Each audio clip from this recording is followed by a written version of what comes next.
একজন ব্যক্তি কলকাতা থেকে দীঘায় বাসে 7.5 ঘন্টায় গেলেন।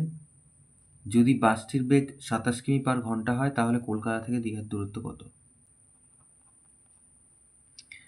তাহলে এখানে আমরা একটু সমস্যা বানাই। প্রথমে লিখি সময়, আর এখানে লিখি দূরত্ব। তাহলে 1 ঘন্টায় যায় 27 কিমি, এখানে লিখব 1 ঘন্টা, তাতে যায় 27 কিমি। তাহলে এই যে 7.5 ঘন্টা মানে হচ্ছে 15-2 ঘন্টা, তাতে যাবে কত? রৈখিক নিয়মে করি। তাহলে 1 ঘন্টায় যায় 27 কিমি, অতএব 15-2 ঘন্টায় যায়।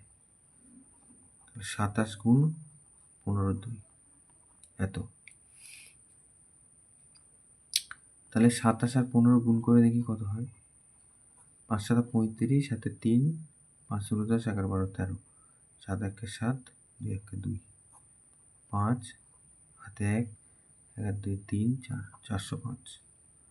তাহলে 405/2 এত কিমি। তাহলে এটা ভাগ করে দিই, 2 দুগুণে 4, 0 2 দুগুণে 4, এত কিলোমিটার। তাহলে কলকাতা থেকে দীঘার দূরত্ব হচ্ছে এটা। অতএব